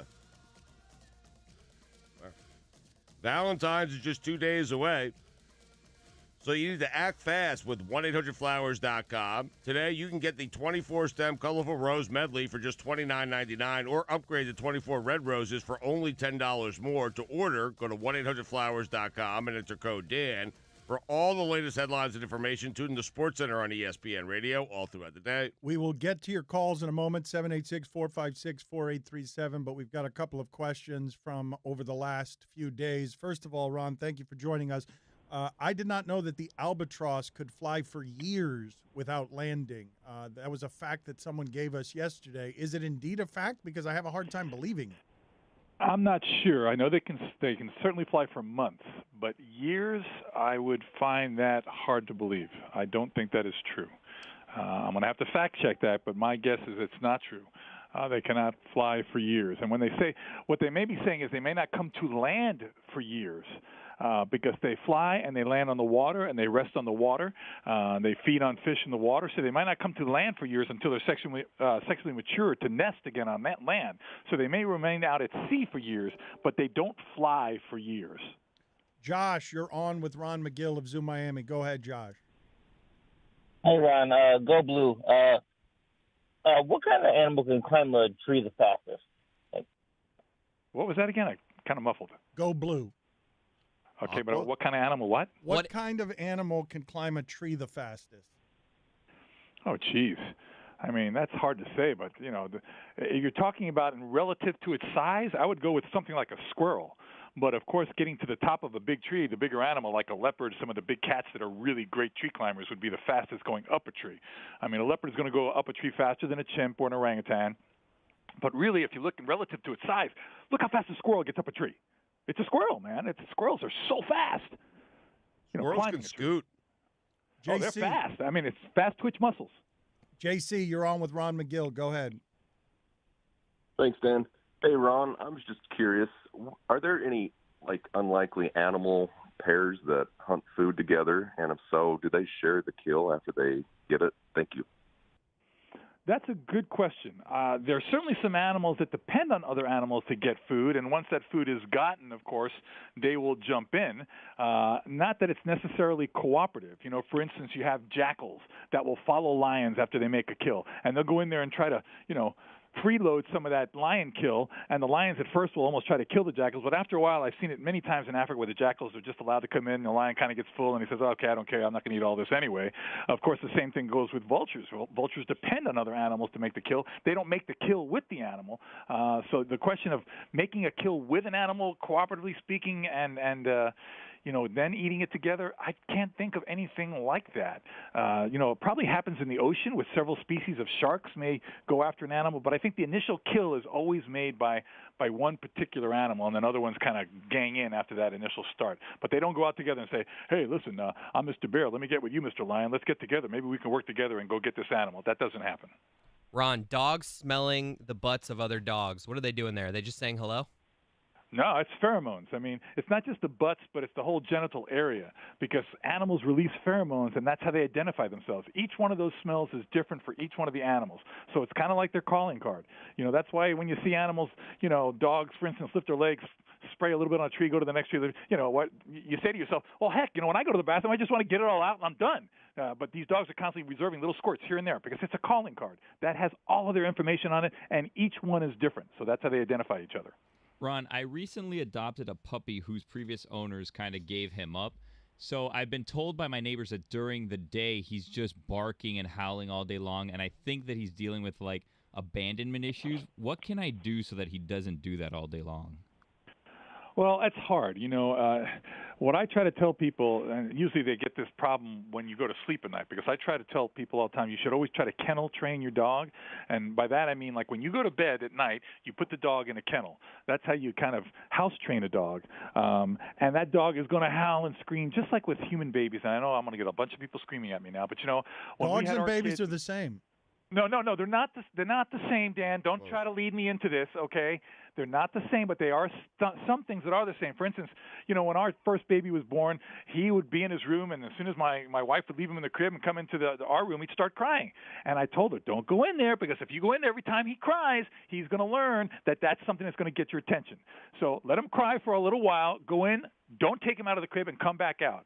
That will go on for 3 or 4 nights, and that's exactly what happened. And then we were sleeping through the night in a month after our baby was born. It's the same thing with puppies. You got to let them cry and howl. Now, the fact that you're gone all day, that makes it a little more difficult. So there's a separation anxiety. I would try to get some kind of enrichment, some kind of toy, something that it can play with, rip apart, or whatever to kind of keep it occupied.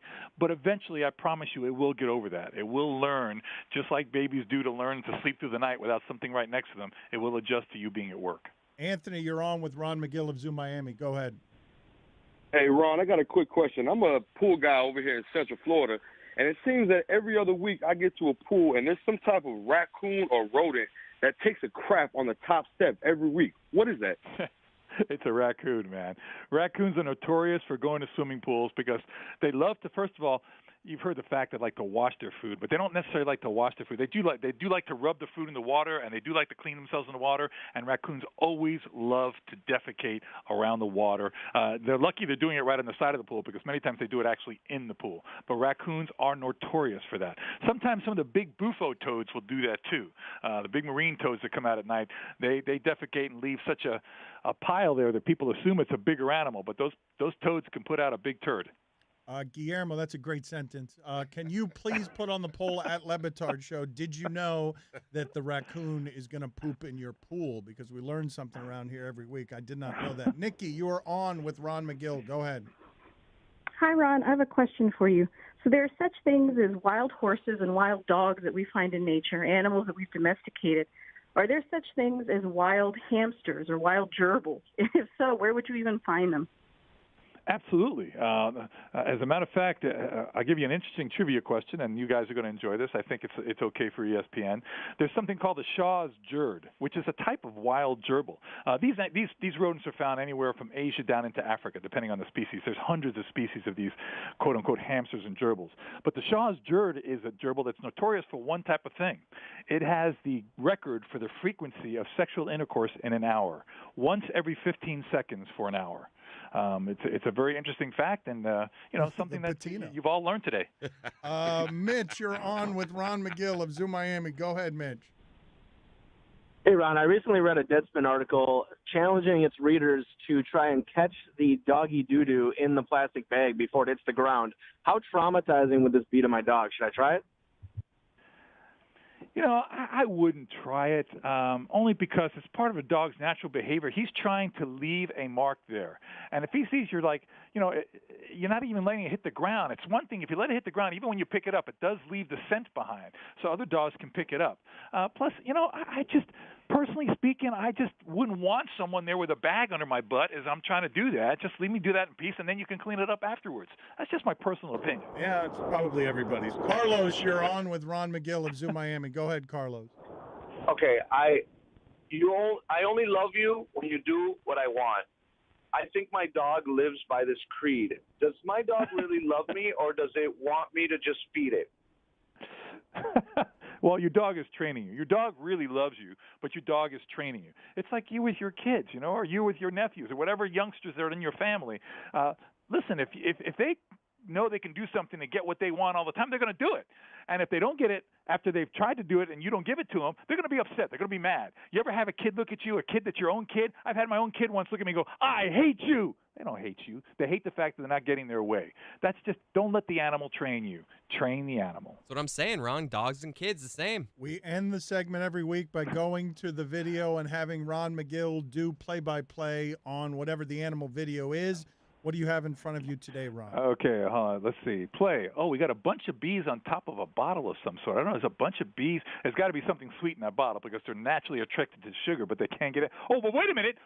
They're working together. They're pumping the wings. Are they going to get that top up? Are they unscrewing the top of this? Get out of here. No. Hold on a second. No. They're working together. Remember, this is a cooperative species. Oh, no, you got to be kidding me. They got the bees worked. It's honey. It's honey. It's a thing of honey, and the bees got the top off. Look at that, working together. This is something that we can all learn from. I say it every week, guys. Let's watch animals. Let's learn how they all live together, how they coexist, how they work cooperatively. There's so many lessons in the animal kingdom that we need to learn. God, I love this segment. I have fingers. I could do that by myself. See you later, Ron. Thank you. Your cynicism was important there, Chris. Ponte los patines. Time for some ads. It's an important time for you to come in and say that you could do the same thing that a team of bees can do. I mean, a bit overrated though, because they just got one of the tops off, and then you realize there's there's still another top that we have a lot more work to do because we're stupid bees. Bees are dumb. Stupid bees. All right, LeboArt.com is where you go. My brother has completed it. We are going to sign it, and all you need to do to win the live painting that my brother did here is subscribe to the newsletter at LeboArt.com. Thanks to Dave for being here. He's very busy. He doesn't have time for this. Made me a lot fatter than I actually am. Did he? What are your thoughts? Do we have some thoughts, some appraisals as a vulnerable moment in front of the artist as we appraise the work? That's an accurate description of Stugotz. Yeah. I also feel like our signatures are going to devalue that thing. Yeah. Yeah, okay. Let's put it on the poll at Lebitard Show. Should we sign the painting or not sign the painting? It is beautiful. Dave, I'm wondering, I want a copy for my house. Can you stick around and do a second? No, that's, of course. Okay, Blink, people, if you love your family and value your property, it is probably a good idea to install Blink cameras in and around your home. Tell them, God. Where do you need a Blink security camera? On your porch to help protect deliveries? Helping keep your family safe when you travel, alerting you when the kids get home from school.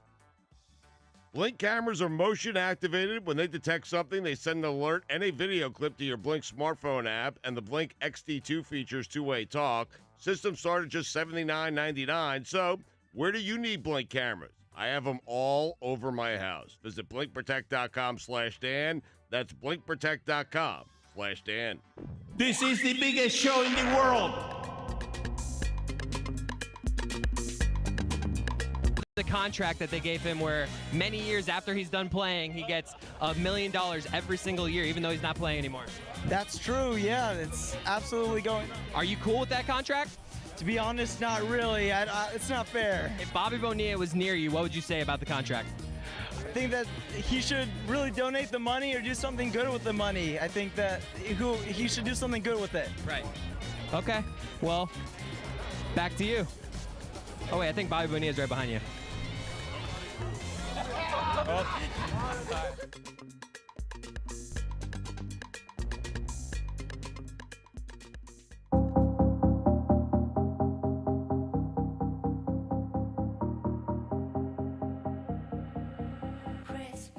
If you missed any of the show, you can listen to all 3 hours of the Dan Le Batard Show, plus our Miami-only hour and our Best of Podcast on Demand in the ESPN app, and subscribe to the Le Batard and Friends Podcast Network featuring South Beach Sessions, Stupidity, and Mystery Crate. Please rate and subscribe. New episodes are posted every week wherever you get your podcast. Golic and Wingo will be live this Friday from Chicago for the NBA All-Star Game, brought to you by Grainger. Delivering the products that keep your facility running is what Grainger does best. They've been doing it for 90 years. Visit Grainger.com for whatever you need, whenever you need it. Grainger, for the ones who get it done. So you could tweet the show at Le Batard Show, and someone does, writing in, I have been a listener for 10 years. Is ESPN pushing you to talk XFL? No one cares about that. Dan, aren't you supposed to be an anarchist? Lately, you're just another Mike Greenberg. It's horrible. Hashtag sellout. He's that guy. No one has told me to talk about the XFL. I can't speak. Furthermore, it feels like Dan's going out of his way to crap on what is still football. So good. Still good quality football. Exciting, fun games that have made all sorts of interesting advancements, both technologically and just in terms of the viewing experience. Yeah, I enjoyed it. I really did. Like, no one has said a word to me. See, Dan likes to think he has his street cred, and he'll Clearly, I don't, though. Hashtag sellout. Yeah. Well, that person's just not listening because, and we'll talk about the shot that you unfairly took at Mike Greenberg, texter. Uh-oh. But either way, Dan likes to do this thing where he plays to a certain audience, some sort of highfalutin sports fan that doesn't exist. Because I saw the numbers to the XFL. They were watching in droves, Dano. Droves. Droving it. How do you feel about Mike Golic Jr.'s description of the XFL? It's not the NFL, but it's better than college. He calls it college plus. That's fair. I dig it. I dig it. But is it better than college? I mean, it's better. It's honestly better than most college football games. And look, Dan thinks college football every week is LSU Auburn, which honestly, in one conference, it is. War damn Cobra. We're paying XFL players, all right? Can you just be happy? Yeah. But let me present no you. injustice here, Right. Dan. Right. But let me present you with a scenario, okay? The New York team. What's their name? The Kevin Gilbride's New York Guardians. That's right. The New York Guardians. They are 1-0. They have That should be their name. They are. It's like the New York Football Giants. Anytime you refer to the XFL team from New York, it's Kevin Gilbride's New York Guardians. All right, so they are 1-0. They play a 1-0 team this The weekend. DC Defenders. Now they are both co-favorites to win the XFL championship. Amazing. It's a must-win game. This is the ABC game that Diana Rossini Yes. is going to infiltrate the broadcast for It's us the on. biggest game in XFL history. But here's the question I have for you. Until Roughnecks Battlehawks. Right. Oh, boy. But we agreed yesterday we'd like the winner for this league to play the national champion in college. So that would be LSU. But take LSU out of the equation because I need to do it for the quarterback. If Matt McGloin were going up against Trevor Lawrence in Clemson, who would you have more faith in? Well, you know what? Matt McGloin has forgotten more football than Trevor Lawrence Hold on. ever I memorized. asked the guys for this a couple days ago, and they were not helpful because I do need to know what the rules are around here because of how we are corporate sponsored. Simple. You can have two forward passes as long as the pass is ESPN behind and Fox the are line both of scrimmage. endorsing this thing. Yeah, because it's good programming. You understand that it got the lowest rated game, I think, got over 2 million viewers. Bigger than the Super Bowl. That's not true, but it outrated the NBA doubleheader, Dan. If the XFL can merely maintain half of the audience that it got for its debut, you understand that this is in line for a major television deal? Major. Huge. Mike, what I am telling you right now is I want an answer to the question next segment of whether or not the best XFL team would have beaten Joe Burrow's LSU team. I want an answer from somebody. We anybody. Somebody. We did this with steak last week. 786-456-4837 is the telephone number. Random people? Just everybody. I want someone to call in with some expertise that can answer the question. Anybody that we can find or can call in that can answer the question whether or not LSU would have beaten the best XFL. We've got 1 week of sample size, but sure. All right, I'm working on it. Dan and Stu are the best hosts ever.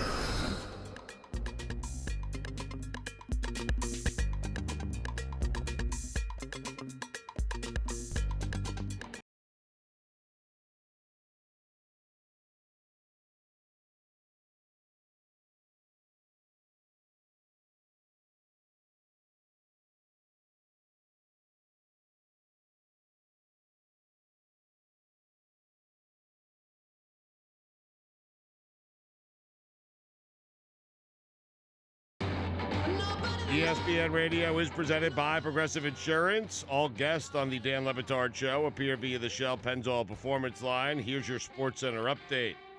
The Jaguars have hired Ben McAdoo to be the quarterback's coach. Forbes is listing the average value of NBA franchises above $2 billion for the first time, a figure that has grown nearly 600% in the past decade.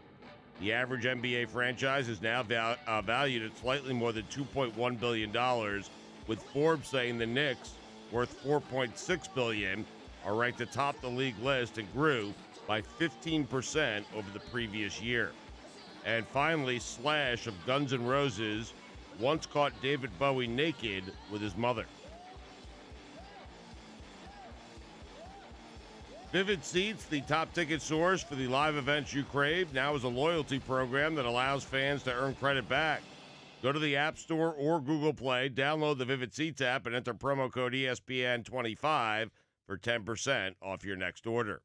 For all the latest headlines and information, tune in to SportsCenter on ESPN Radio all throughout the day. I want an answer to my question, and I need to understand whether or not Joe Burrow and LSU would beat the best XFL team. So we are going to try and get an answer to this segment. We start with ESPN Daily's, our football correspondent. You could check out her podcast, ESPN Daily. Mina Kimes with us on ESPN Radio. Who wins that game? The XFL team wins that game. I mean, Joe Burrow would be the best quarterback on the field, but the other players, in particular the Lions, would be why LSU would lose. Wow. Okay. I don't agree with you. Ariel Helwani, though, might have a differing opinion. What are your thoughts here, Ariel Helwani, on whether or not Joe Burrow's LSU team, a record-breaking, unprecedented LSU team, would beat the best XFL team? Before I answer this important question, Dan, I just want to say I don't appreciate the catch-up shaming that I've received from your audience over the past 5 or so days. It's irresponsible, and it's not fair. I'm not going to stand for it. I'm proud of who I am. In any event, it's the XFL team, but I just want to say there's a caveat to the answer. It's the 2001 version of the XFL teams. The 2020 versions are very subpar. I'm talking about the Orlando Rage. I'm talking about the Las Vegas Outlaws, the New York, New Jersey Hetmen. 2001, none of this Johnny-come-lately stuff. But we're talking 2020, it's LSU. But take a look at the 2001 version of the XFL. Much better play, highly technical stuff. Thank you, Ariel. More than I was expecting that. We're looking for short answers. I was kind of hoping to keep the segment moving. All right, get out of here. So that's Ariel Helwani, our MMA expert. Where'd she come from? Why is she back again? I'm back. I'm back to convince you that the XFL is important and the XFL it matters, Stan, because I've been standing by seething as you have poo-pooed this league, accusing us all of being corporate toadies for enjoying football, God forbid. But it also matters, and for reasons that I think are pertinent to your bleeding heart, okay? Which is, you talk about Joe Burrow and how he'd perform against XFL teams. The XFL could be a viable landing spot for college quarterbacks. There's already a St. Louis Battlehawk, a former all Big 12 safety, Kenny Robinson, who was dismissed from college and is playing in the XFL. making money. This is a real option. Quarterbacks in this league make hundreds of thousands of dollars, and we could see the next Trevor Lawrence there. We'll never see the next Trevor Lawrence there. Jet, you're on ESPN Radio. Give me better analysis than that, Jet. Okay, there is no way that the XFL team could beat LSU. I mean, the defenses are just not good enough. The LSU offense would tear them up. It's as simple as that. It is as simple as that, Stugotz. That guy wasn't calling. Jet, what do you? Has Jet even watched the XFL? I feel like half the people who are coming in here and just creaming this league haven't even watched, including Dan. It's actually pretty good football. But Joe Burrow would shred that defense. Joshua, you're on ESPN Radio instead of Mina Kimes. What do you have, Joshua? What's going on? I DVR'd every XFL game, and I have watched them repeatedly. And I'm telling you, the XFL team would just utterly beat the LSU team. Not even close. It wouldn't even be fair. That was good quality my man's. football. He knows what he's talking about. Jason, you're on ESPN Radio. Jason, go ahead. What's up, guys? So the Battlehawks can fly over LSU Tigers, so obviously they would beat the Tigers because the Tigers can't jump up and get them. I'm sorry, Jason. I got to get rid of you. We've got Field Yates breaking in, breaking news from his honeymoon. boy. Get her out of here. Field Yates now coming from his honeymoon. What do you have for us, Field? Yeah, I've been spending most of my honeymoon thinking about who would win this matchup between LSU and the top XFL team pretty much the entirety of my trip so far. LSU in a landslide. You kidding me? Tigers are ridiculous. What? Joe Burrow would throw for 500 yards. Field at 2. Yes. How about that? At 2. Tell her, Field. Tell her. No, Field. Have you even been okay. watching XFL on your honeymoon? I'm probably Be wrong. honest. I'm probably wrong. Thank you, guys. No, that's it. He's I leaving. knew he'd back down. No, he really. What? No, he's just scared at Mina's XFL yipping. Gosh, he's just barking at people, making them not give us the truth. Pablo Torre of High Noon. Please. XFL, Really? what? You're bringing in Pablo? XFL against LSU. Who wins? Best XFL team. So the XFL is in crisis. Oh, God. I mean, Oh, one no. of the things that you need to realize about the XFL is that the X, Womp womp. like, does that still stand for extreme? What is extreme about this? As a football league, what are they even doing? Like, to me, when you really think about what a minor league's supposed to be, yeah, the X, what is that even supposed to be? They're taking the label from an old thing, putting it on a new thing. So to ask if LSU can beat an XFL team, I guess so, because none of the XFL teams are actually XFL teams. What's extreme about any of these teams? None of them should even qualify for the league that they play in.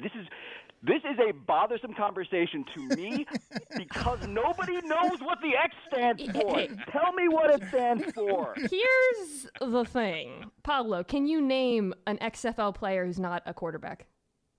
Oh yeah, there's Get him out of here. Get him out of here. I mean, that took too long. Pablo, that took too long. I mean, honest to God. It's a good take, though. It was the same take repeated 5 times. It was the same X joke. He learned well. You learned what? I think we can all agree I won that group debate. Mike, you're on ESPN Radio. Who wins, LSU, XFL? LSU would probably win because they have more time together. There you go. That's actually a decent take. Jonathan, you're on ESPN Radio. Jonathan, go ahead. Let me ask you this question. Can LSU go for a three-pointer after they score a touchdown? Frank, you're on ESPN Radio. Go ahead, Frank. Yeah, hey, forget about the XFL. Was Bowie with his own mother, or was he with Slash's mother? It's a good question. David Bowie was with his own mother. Okay. All right, let's slow down for a second here. Great question. And it is a great question, but it might not have a place for someone who wasn't listening 10 minutes ago. So we might want to explain to people a few more of the details on why it is that David Bowie posthumously now. Well, no, this was not a dead David Bowie doing it. This was not necrophilia? No. Okay, that took a dark turn. What do we have in terms of information on that? I'm trying to find So a piece Slash of paper, yeah. stumbled upon David Bowie while he was alive with Slash's mother. See, that's not what people were saying. So wait, it was Yeah, Slash's you got it mom? It was wrong. Slash's mom. It Okay, wasn't so I just David told the Bowie's guy it mom. was David You made Bowie's it mom. pedophilia. I made it necrophilia. You made it pedophilia. Whoa, I just look. Am I still hot, by the way? Yeah, your mic is so hot. No, your mic is so hot. Make sure you talk about I just looked up Slash's mother. Holy smokes. I encourage everyone who's listening to Google Ola Hudson. Look, I don't dance now. I make money moves. What an absurd place for Mina Kimes to accidentally ask the question, am I hot? Am I hot? Hubba, hubba. Inappropriate timing.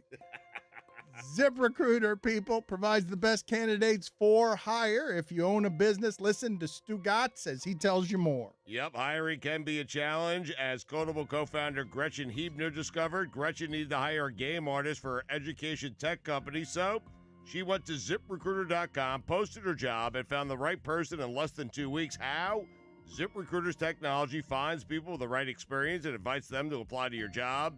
It's no wonder 4 to 5 employers who post on ZipRecruiter get a quality candidate within the first day.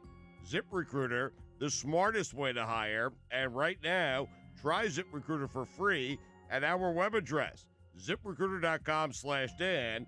That's ZipRecruiter.com/DAN. We have run out of space for all of our awards.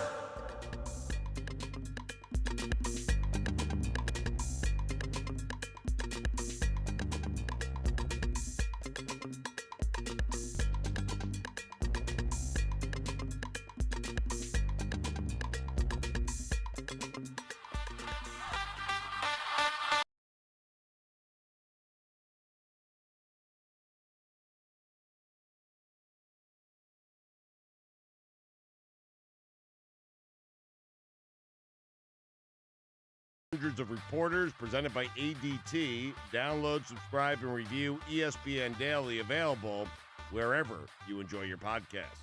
We will get to the polls in a second at Lebetard Show, but Billy Gill, our own Guillermo, has announced to everyone in this room that he knows how to fix the dunk competition. Yeah. That he a dunk competition that Stugotz was blasting earlier. Chris Cody was saying that Vince Carter's dunk overrated. Just a blasphemous dunk contest conversation. Just the one where he puts his elbow in. The other ones are very good. Right. Overrated. Elbow in the rim. Yeah, Dan, we saved the dunk contest. That's what it is. I mean, if the NBA wants to play ball and take our suggestions, you want to hear what they are? I'll give them to you, whether you like it or not. Well, I asked for them, and now you've talked without giving it to us, and it's about 40 words that we didn't need here, so I could just get your idea because I did ask for it. So you do want it. All right. This is what we do. I feel like the dunk contest, moving forward, Stugotz, there's a new one in here, too, that you haven't heard yet. Oh, really? All right. A wrinkle. Proposal number 1.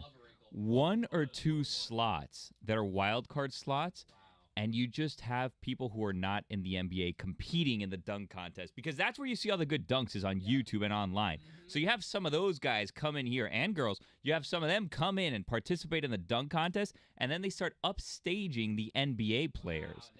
They don't want that, Dan. Obviously, there's going to have to be some monetary prize for this. So Joes versus pros type of stuff? Yeah. Oh, Dan, Yes. wow, you're in pros versus Joes, huh? It's a pretty good idea, right? To see some guys off the street, amateur, not professional basketball players, but probably better dunkers going up against NBA guys. I would like sort of a wild card. I think, didn't they have some sort of show recently where they did off of the Westminster Dog Show where they had classically trained – oh, no, it was dunking. Navy SEALs dogs. They were dogs that were military-trained dogs, and then they got one dog that wasn't military-trained at all. There was just some random dog off the street to And they compete against dunked. them.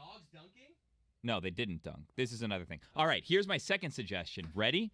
No. We have on the Jumbotron almost like a slot machine type thing where someone pulls a lever and then it's just like a tuk, tuk, tuk, tuk, tuk, tuk, tuk, tuk, tuk. And then what happens? Great question, Dan. A YouTube video of someone doing a crazy dunk and they have to replicate it. So you're being told what cool dunk you have to do and you can't prepare for it. Why are Roy and Mike? You sound very excited about this, but Roy and Mike, are you just tired of hearing him talk? Yeah, they Yes, I'm exhausted. Because you've got these layers to fixing the game where you could have just said Joes versus pros. I think he's fixed it. Yep. I think we're good. Thank you. At Lebitard Show on Twitter. The two of you can go sit in the penalty box. Oh, wow. Goodbye. Both of you together. Have you more time to deserve the better? Have you fate. guys been abreast of the rule changes in the Big Three League? That's still a thing. Yeah. This topic's The a Big lot Three better. still Get going out of on? here. Yeah. Well, they have a thing that I'd like to see in the NBA. They have a challenge that you can use once per half where you can challenge a foul. And the way that you challenge it is like sort of like ball don't lie rules. Like, okay, 1-on-1, I challenge the foul there. It could be a total like absolute intentional hack, but you have one challenge. And instead of the person going to the line or just getting points, you play 1-on-1 defense against them. Everyone clears out. So you just call them out and are like, no, you, me, 1-on-1. Like a duel? It's kind of a duel. Yeah, it's pretty cool. Can you guys just explain to me in terms of the mechanics of the show? I feel like both of you, the more that Billy and Chris talked, that you two, your souls were sucked until you were grayer than Max Kellerman with all the soul sucking he's had to do against Stephen A. Smith. Like, I feel like you guys were totally defeated by their dunk contributions. No, that really wasn't about that. It's been a long show, and it's hard getting a bunch of people on the line and dealing with texts and just, executive stuff. Yeah. But, yeah, also him talking. Yeah, it's just an exhausting effort. You just never know when it's going to end. It just, well, can someone explain to me, though, like why he hasn't gotten any better in radio? It's sort of, he wants a career in this. Right. And he was saying before, that he was going to take the Stugotz route, the Stugotz route to glory. It can't be yammering that much. Everything's got 2 and 3 prongs. Nothing as an idea comes out cleanly. It's a thing. He goes long. We get annoyed by it. And if we ever change, then people stop liking us, Dan. Okay. Yeah. So at Lebitard Show. There's really no one like him. Twitter. But your point is a good one because I keep telling him, you want to take the Stugotz route. I work in very small windows. He needs to start. He's not good in small windows, man. It's just yammer, yammer, yammer, take over the show, yammer, yammer, yammer, 2-pronged, 3-pronged approach. He's not good in big windows either. No, he's not good in any windows. Fair enough. At Lebitard Show is where you go if you want to vote on the polls. What do we have today, Stugotz? All right, I'm going to go back, actually, to a very important poll from a couple of days ago because I know Mike's been awaiting the outcome here. Will the name Kevin Gilbride make you laugh for eternity? It's a good one. 60% of the audience, this has been up since February 10th, Mike, 60% of the audience said yes. Not enough. I expected it to be higher. It's crazy. It's just 40% of people not knowing Kevin Gilbride. That's what it is. Ignorance. Just rampant ignorance. It's okay. You stay tuned to the XFL. You watch. You watch. The He will Guardians. make you know his New York name. Football Guardians. Kevin Gilbride's New York Guardians. Say my name. Who is more relevant to open up the Cat's Den? Shipping container or the Dolphins' offensive line? We're doing that tomorrow. The shipping container is headed out and going to be celebrated by the Florida Panthers. A Dolphins offensive lineman or the shipping container? 82% of the audience said the shipping container. Boom. Congratulations, Way to guys. go. Boom. Which would you prefer if you are guaranteed survival? Hit by a bus or hit by lightning? It's a great question. 81% of the audience said hit by lightning. I agree. Must be awful to get hit by a bus if you're choosing being hit by lightning. Lightning kind of comes out of nowhere. It Bus, does. you have that moment where you see it coming at you. Oh, and it's going to be months of repair in a way that it's shooting out of your ear as a lightning strike might not be. Do you know who John Tesh is? 57% of the audience said yes. Was it shocking to you that the host of Entertainment Tonight could only fill a concert hall with music goers? Could also. I'm sorry, Lacrosse Summit Super Bowl week. 72% of the audience said yes.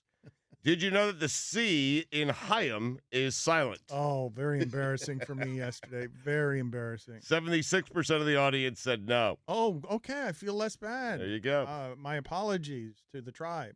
If Jesus were alive today, would he look like Jason Momoa? 64% of the audience said yes. Who would have more Instagram followers today, Jesus or Taylor Swift? 66% of the audience said Taylor Swift. Would Jason Momoa be as famous, handsome, and popular if he went by Joe Momoa? Indisputably. 79% of the audience said no. Of course not. Joe Mo. You just heard the Don Le Batard Show on ESPN Radio. All right, bye.